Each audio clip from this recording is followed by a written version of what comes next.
Hi, and thank you so much for joining me. I've been wanting to do a morning stream for quite a while because that way I could catch as many people up as I possibly can that actually watch the Vintage Read Show. So, welcome to everybody. I wanted to pop on because I wanted to talk about the latest news about Prince Harry's lawyers actually requesting emails from Sir Christopher Guide, I believe it's Lord Christopher Guide, and Sir Edward Young, who, of course, was some of the closest advisors to the late Queen. Indeed, Christopher Guide was her private secretary, and then later on, Edward Young at the time of her death. Now, this is significant. Up to date, the court case has pretty much been dismissed by everybody with good reason because it was sort of a Don Quixote tilt at windmills and he had very limited success and people tended to just sort of laugh derisively and go on with their day. And, you know, quite a bit of anger in the UK about how much money he was actually costing the UK people, taxpayers, with all these ridiculous court cases. But this takes a bit of a different turn now because he's requesting emails that were passed between the royal household and NGN 2013 to 2019. He's actually requesting specific emails that pass between the publisher of The Sun and the royal household. And that is significant. Now, just a little bit of background. Christopher Guide was a champion of Prince Harry.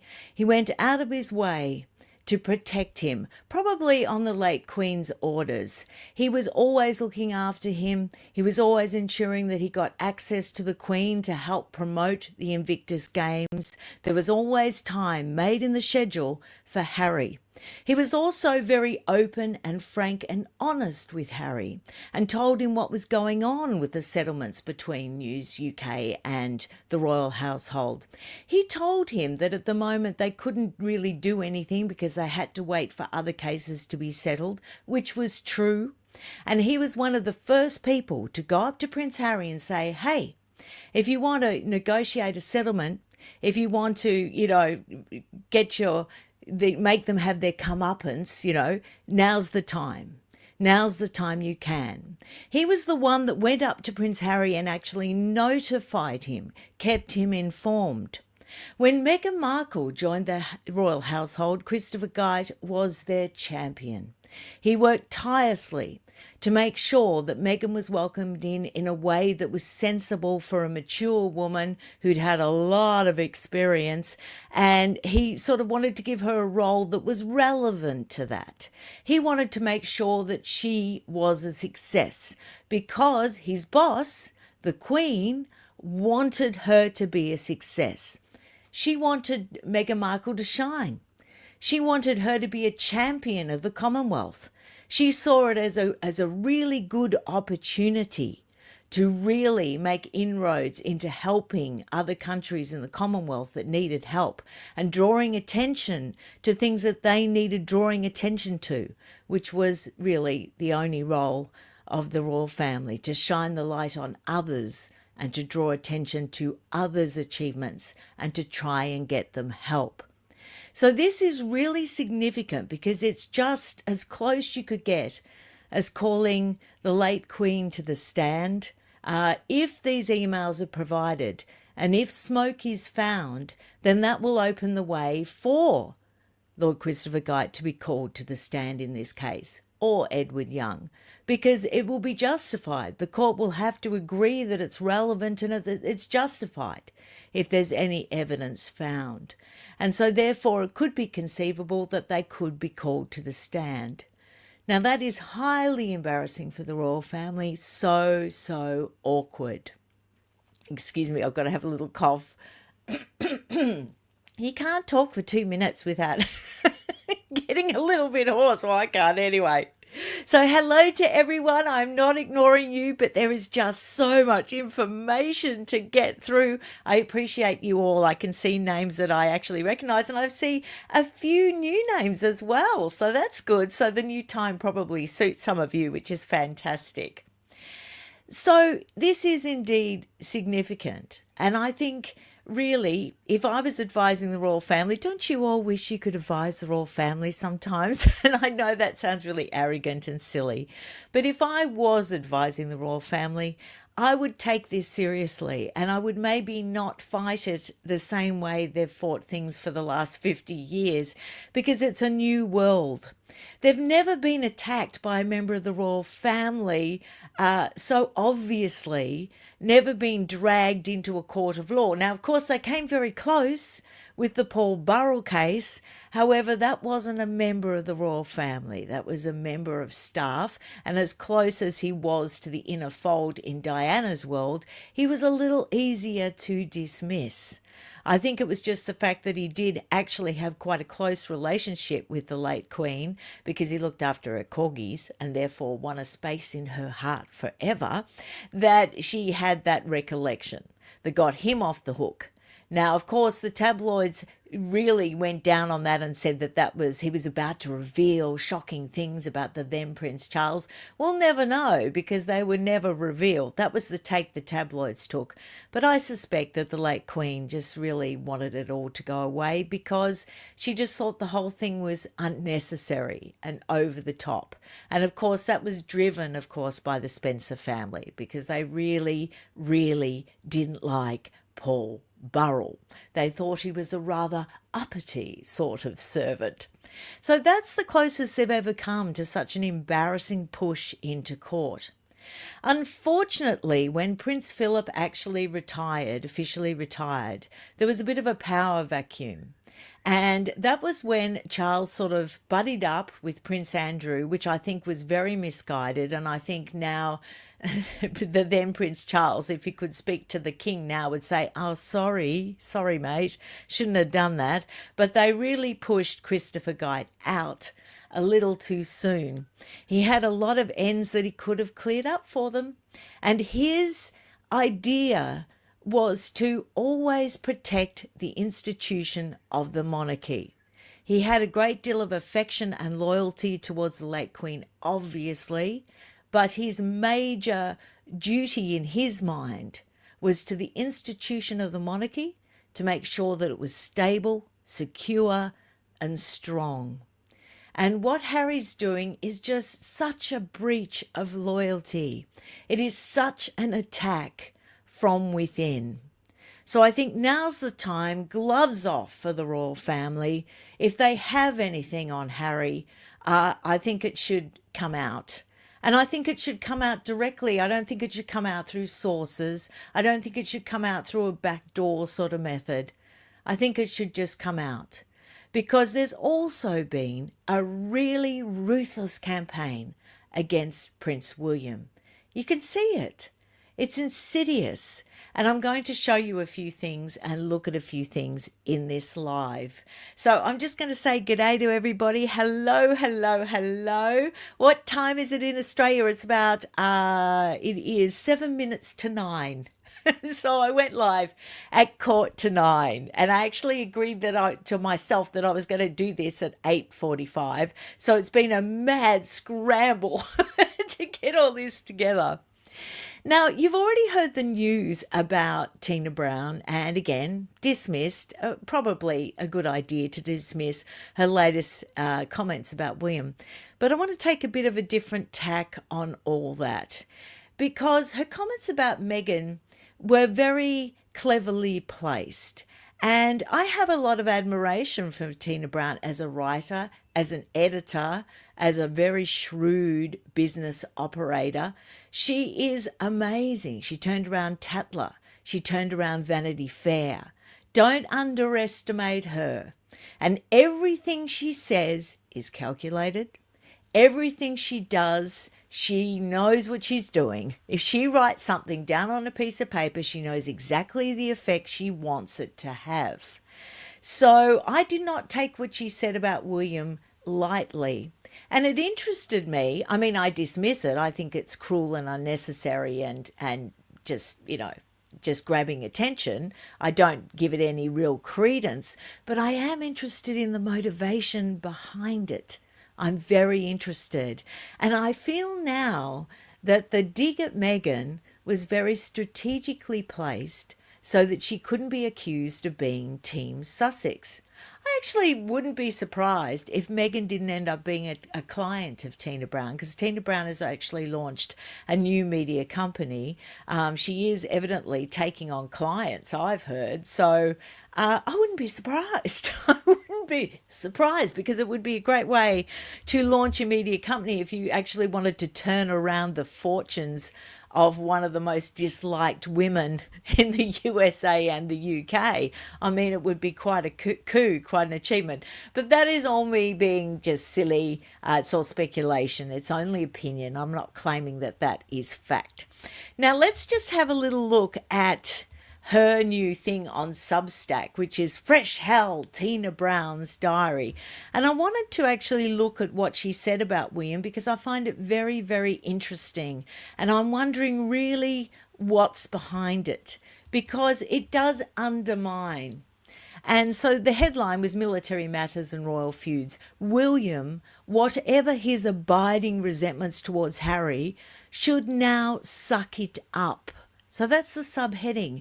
And I find that an extraordinary statement. Again, from a woman that doesn't just put out clickbait.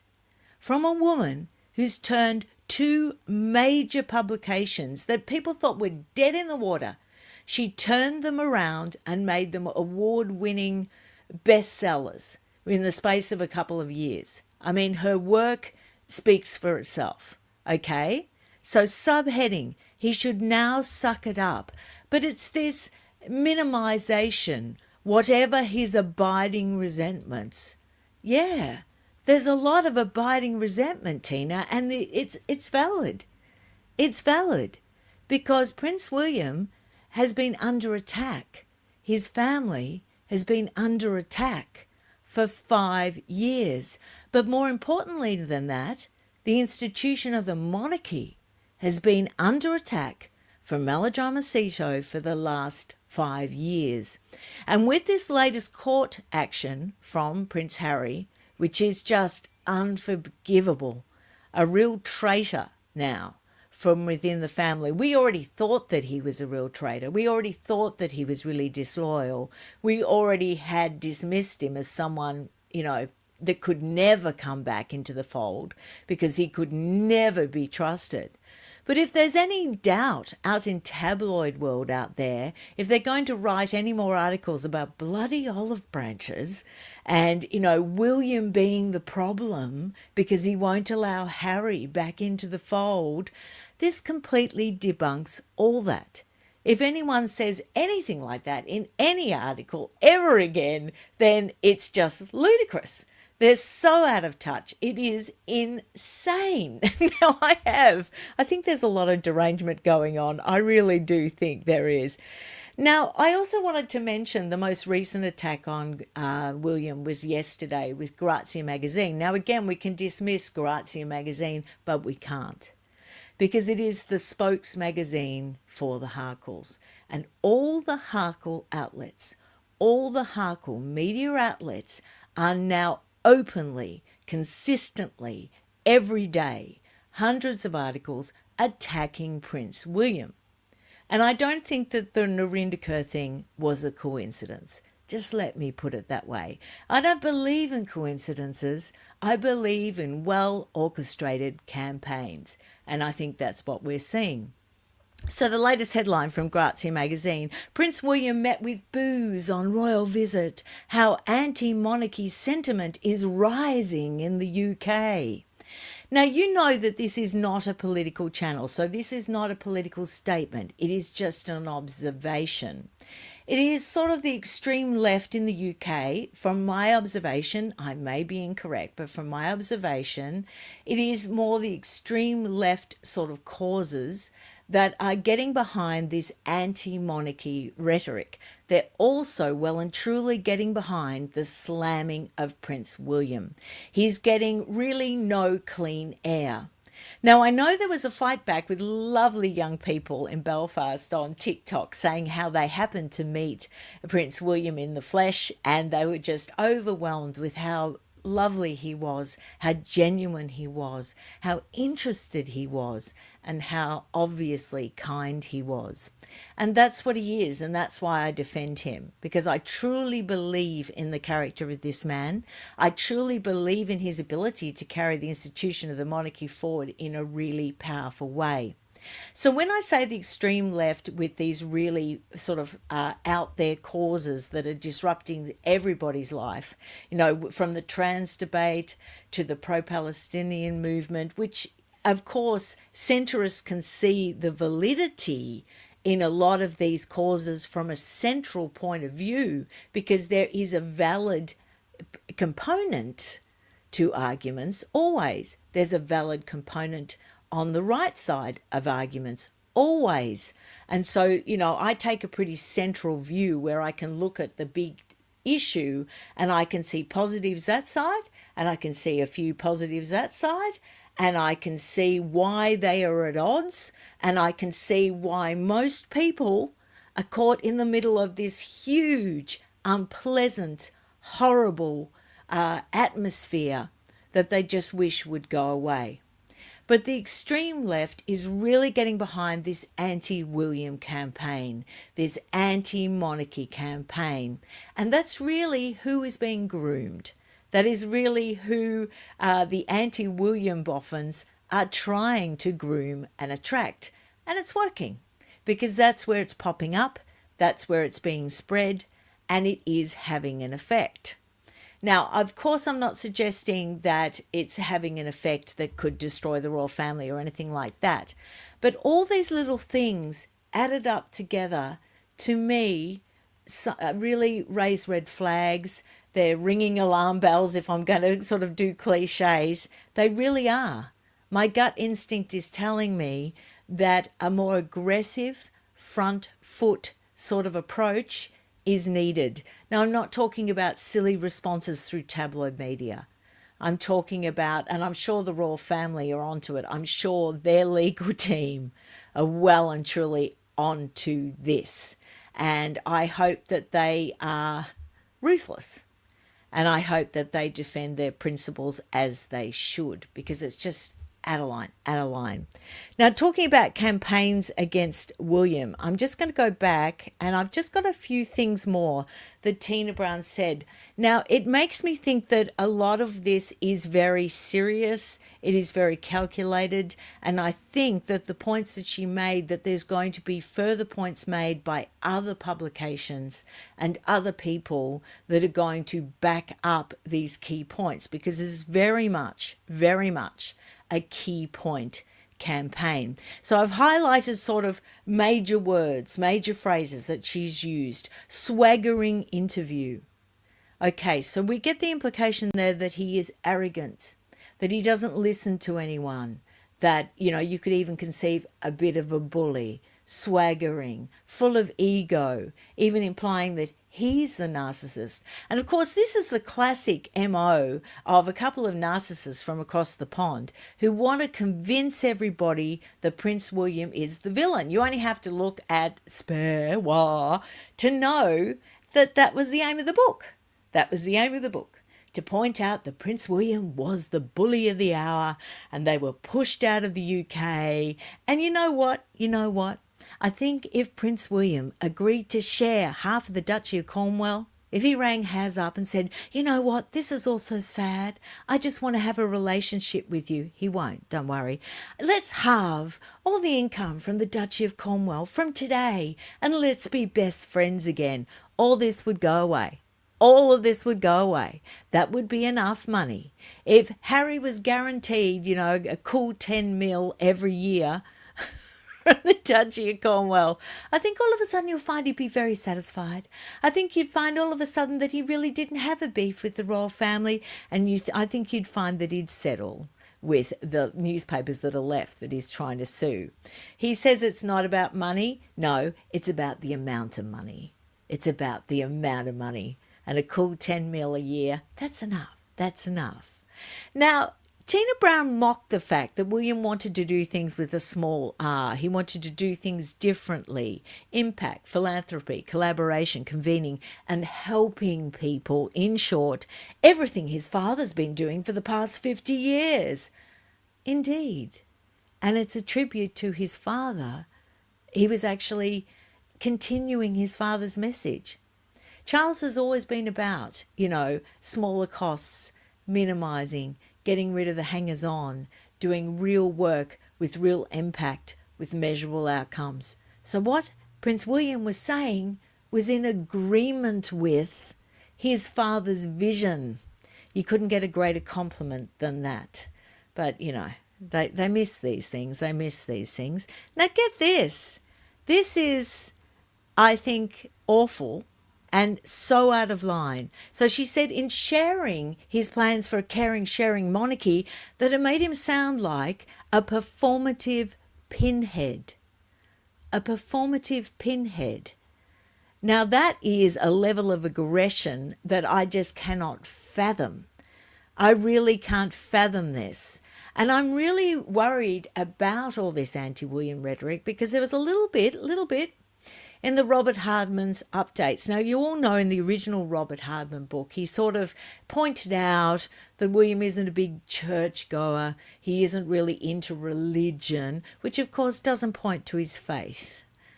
It doesn't point to what his faith is, which is a purely private thing. I'm not suggesting that it's not a Christian faith. I'm saying that the way someone chooses to express their faith may not be going to church necessarily. He might walk along a beautiful path on a Sunday morning and commune with God that way. I mean, no one has any right to judge anyone else how they express their faith or what's in their heart. No one has any idea. So I didn't like that in Robert Hardman's original book, but I sort of skipped over it because I thought really people were probably making a little bit too much of it because it was, not much. It was a paragraph, couple of paragraphs, So I dismissed it. But in the updates, he doubles down.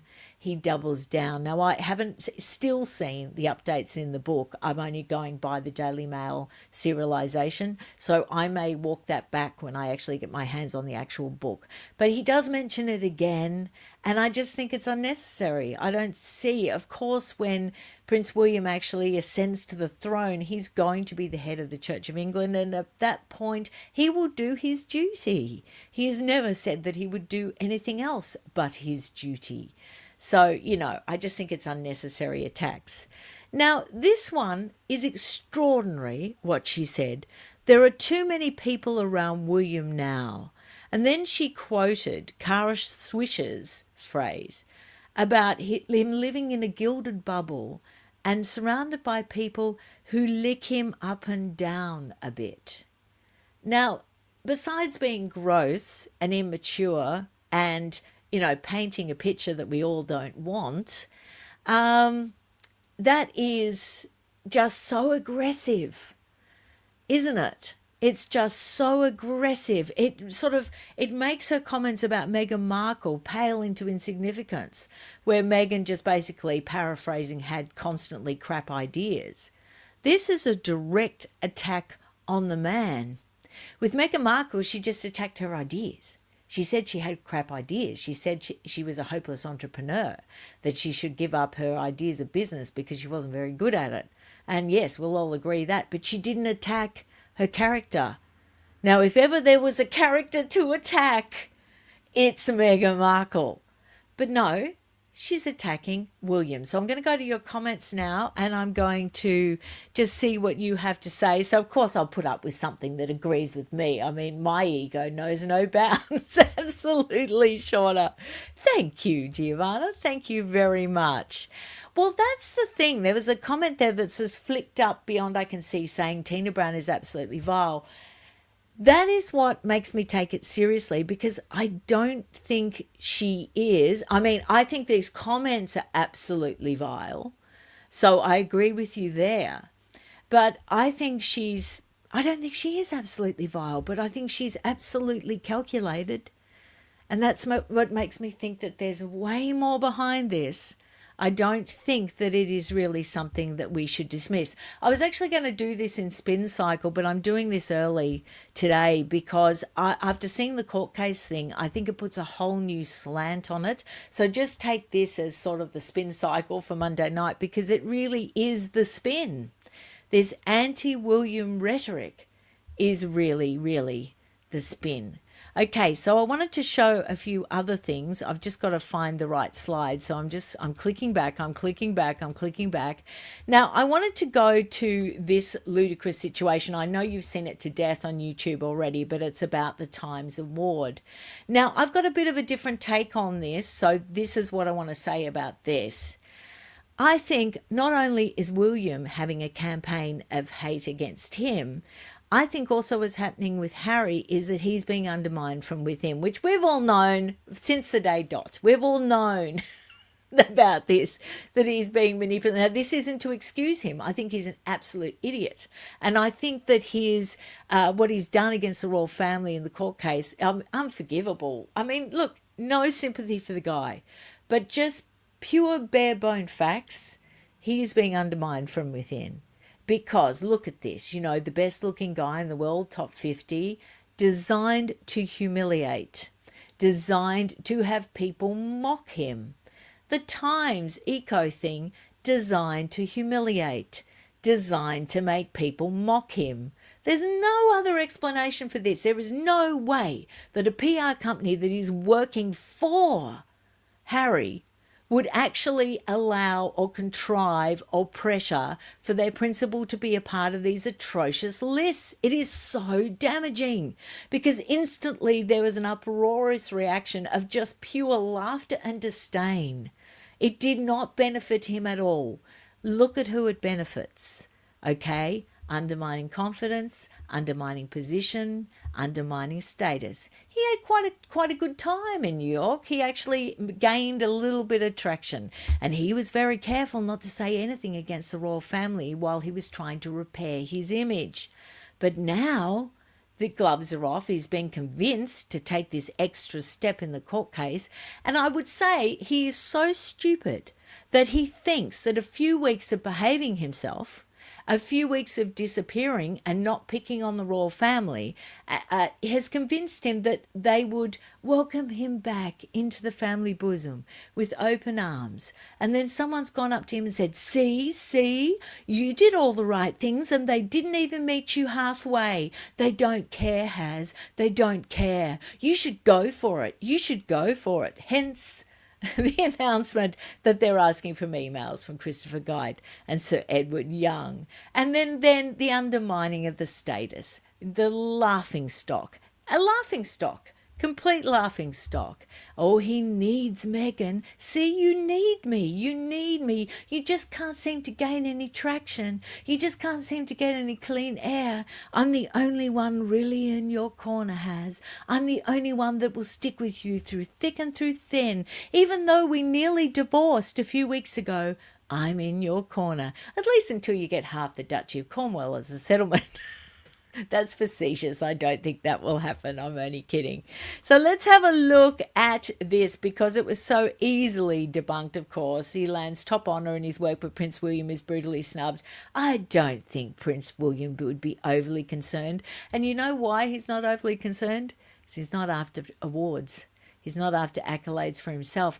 Actually, Prince William went to South Africa to give out awards, which is what the royal family does, to convene experts, to hand out awards, to shine light on others, to try to help worthy causes.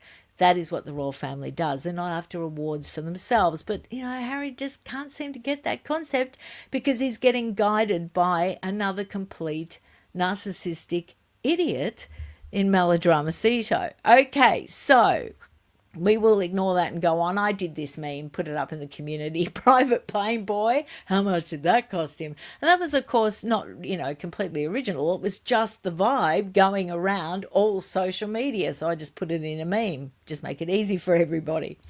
Okay, but if you do a quick Google search, and this is a really quick Google search, we can go back over 5 years, and there is article after article after article after article, all about them using private planes ever since he met Meghan. So that just continues. And of course, there is the one where they actually used a private plane to come over for the Queen, the late Queen's Platinum Jubilee, because they wanted to bring Archie and Lily. And it was the first time they had a long haul flight. And so that was the justification for this private plane. Was it? Was it the private justification? Or is it like, senior aides, senior royal sources have said that the Queen actually has never met the two kids? Or the two kids haven't even been to the UK. It was something along those lines. Anyway, it was debunking that they have actually stepped foot in the UK. It was later corrected very quickly. But it's interesting, isn't it? Because maybe the private plane usage there was to actually hide who actually entered the UK, who was with them at the time, so they could put up those very interesting shots walking up the driveway of Frogmore Cottage with, Lily on the shoulders and Archie between them holding hands with the backs of them showing. Very interesting stuff. And of course we had Miss and Harriman taking a shot supposedly of Lily on the Frogmore Cottage lawn for her first birthday. Right in the middle of the Queen's Platinum Jubilee, and they were surprised that no one came to her birthday party. I mean, it's just laughable. It just gets funnier and funnier, doesn't it? Yeah. This is a funny comment from Sheila Wallen. Harry bit his own arm and blamed it on William as a child. Yes, we've all known kids like that, haven't we? We've all known kids like that. Look, just to be clear, Wendy, I'm only being facetious. I of course, the Duchy of Cornwall cannot be split up. I was just saying that is what Harry and Meghan would want. That's all I'm saying. Of course it can't be. Of course it can't be. Yeah, absolutely. So just for anyone that's dropped in late, if they see that, I was just being facetious, I was just being silly, but I was just pointing out that they are so delusional that is probably what it would take. And of course that can't happen. So what else could it possibly be? What else could they possibly accept? And I think really, they're just getting off on the fight. They're getting off on the drama. They're getting off on the attack. Harry has got years of resentment. And every time he comes out with these sort of attacks, it's soothed. He feels a slight feeling of soothing and relief momentarily. Then he feels guilt and angst and torture. Then he probably tries to go off and use that using some other means. I don't know. Okay, this is from Ivy of House Park. Shauna, you have a good head and shoulders, like the way you look at all the PR, and of course you can. Well, thank you very much, Ivy of House Park. Thank you. I didn't mean to just put up a compliment about me, but I do appreciate it. It's very heartening. Thank you very much. Susie Q, yeah. On the lawn in front of Frogmore, using furniture that Meg brought from Canada. Meanwhile, she left her wardrobe in Canada. Yes, that's very interesting, isn't it? She must have been so attached to that furniture, Susie. I mean, I can't imagine shipping over my garden furniture if I actually moved to another country. Yeah, very good point. Very good point. Maybe her wardrobe wasn't posh enough. I mean, she spent a phenomenal amount of money the first year as a royal. It's just huge. It covered the budgets of the other three girls in about 6 months, I think. What's this? IMO. The media controversy has to be sustained because it's a great money spinner for all forms of media. Yes, indeed. But when you only speak on what is actually happening and don't keep going over old ground, which if you look at any tabloid newspaper, all they do now is regurgitate stories from Spare 2 years ago. They're still bringing up stories of the birth. They're still bringing up the story of the dog bowl fight, for heaven's sake. They're still bringing up on TikTok, I mean, pro Sussex, they're still bringing up, occasions where Meghan Markle was representing the royal family, the whole 72 days that she did that, over the year or whatever it was. That they're still bringing up that and claiming that viral TikToks, yes, that is the spin, that is the money making. And you could absolutely, I could go over 700 videos and re-record them and put them out again and I could make an enormous amount of money. I don't make any money on my old videos. No one even watches them, but they cover the whole story, particularly from the advent of spare, because I was looking for written down words to actually sort of debunk and work on, because I'm used to books. Books is what I do. So that's how I started off, because that gave me confidence, because I know books. But, no YouTubers are regurgitating the old stories. We're only covering what's just come out. And I think somebody has to, because, the press seems to be back 2 years ago and sort of regurgitating old wounds and olive branches and reaching out and William being the problem and Pa loving his son. And it's all not based in reality, because it's not what's happening. It's not what's happening at the moment. Okay, let's have a look at this one. Tracy. They're just pathetic at this point and need to purchase their own country island in Dubai and move there. Yes, I love that solution. Wouldn't that be great? Because, of course, nobody wants them in Scotland.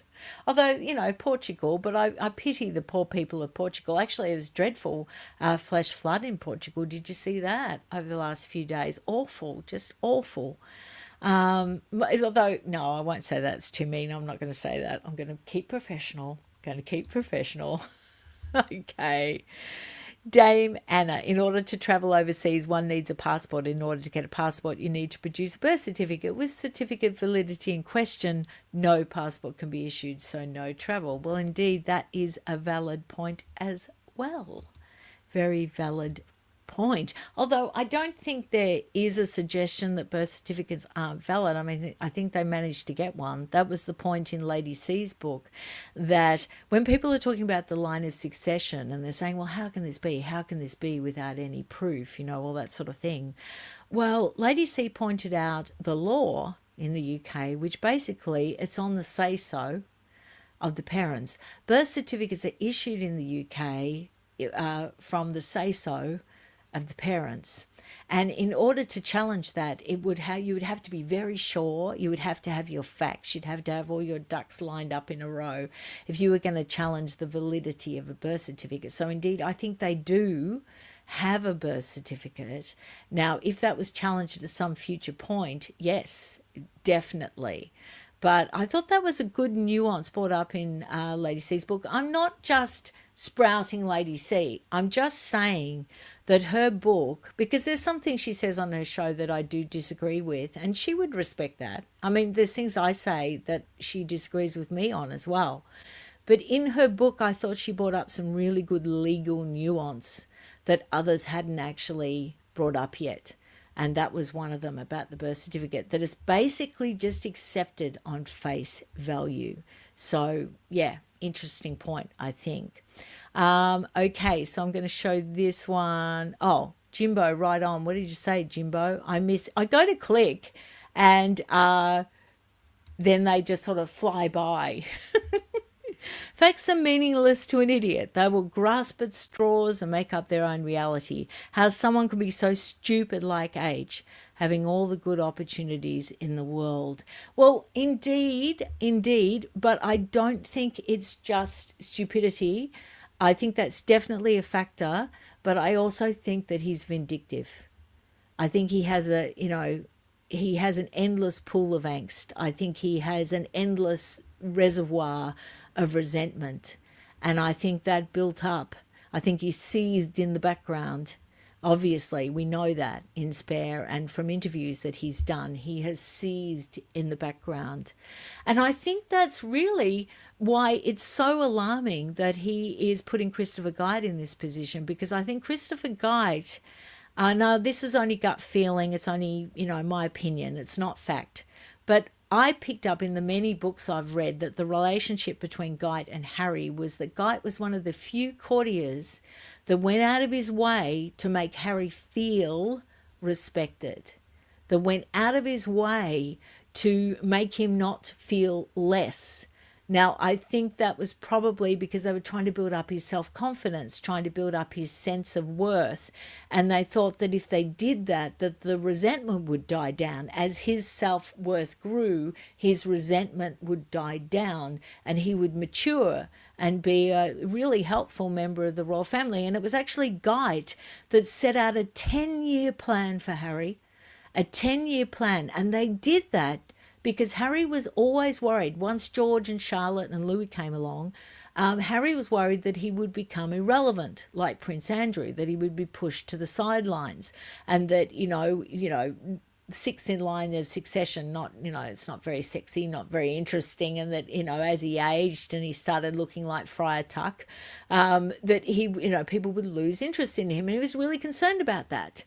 Now, Guyt and other senior courtiers were instrumental in putting together this 10-year plan to prove to Harry that he wasn't going to be pushed to the sidelines. And when he started dating Meghan and it got serious and they got engaged, they did the same for Meghan. They showed them how they were going to be an integral part of the royal family and how they were going to be given a lot of responsibility on behalf of the Queen.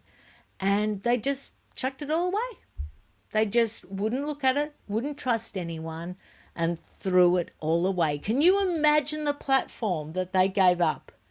Can you imagine? I mean, that is idiocy. Definitely. Definitely. Friar Tuck, yes. Well, it is. It's an unfortunate balding pattern, and I'm not one to knock people's looks because who am I to talk? But the only reason I do is because he had a go at William in that interview with Anderson Cooper. It was one of the first things he said. And it was mean. It was awful. So, yeah. So that's why I feel justified in calling him Friar Tuck. I can be juvenile too.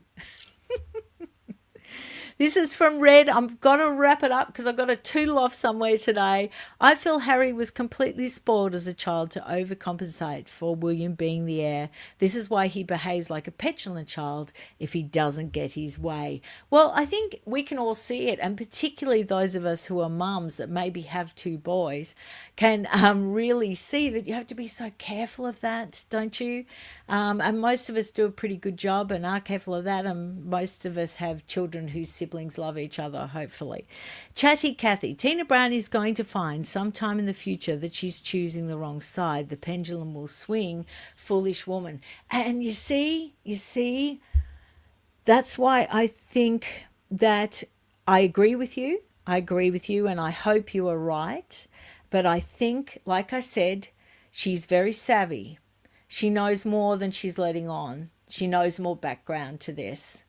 And so that's why I really think that the royal family needs to up the ante. Now, I usually get attacked when I say that in comments because they say, why would the royal family demean themselves addressing any of this and blah, blah. I don't mean addressing Harry and Meghan. I agree with you. I mean the fact that he's taken this step.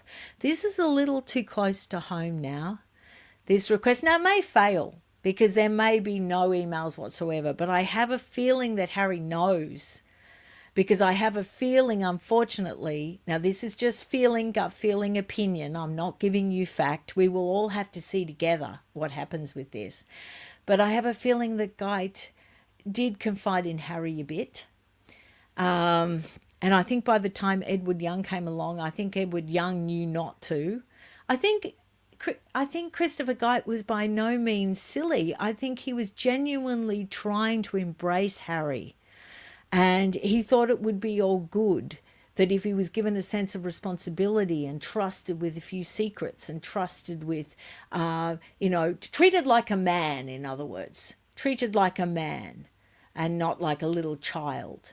And I think that's what Christopher Guyt tried to do. But it may backfire. It may really backfire. And that's the typical thing that happens with narcissists. I actually believe that Harry's a narcissist as well. Again, just personal opinion. Because any kindness you show them, any way you try to sort of bring them into the fold and give them respect, it backfires on you. Any information you give is used against you at a later date. And anyone that's come across a narcissist knows that. So you know not to give information. You know not to tell them anything because they have, memories like elephants. It comes up 6 to 10 years later.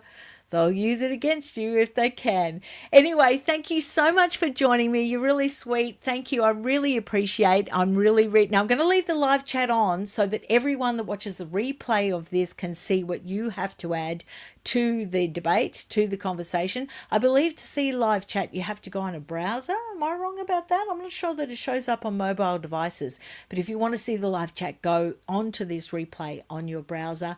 Thank you so much for joining me. And I'll see you again very soon. Have a really great weekend. All right. See ya. Bye.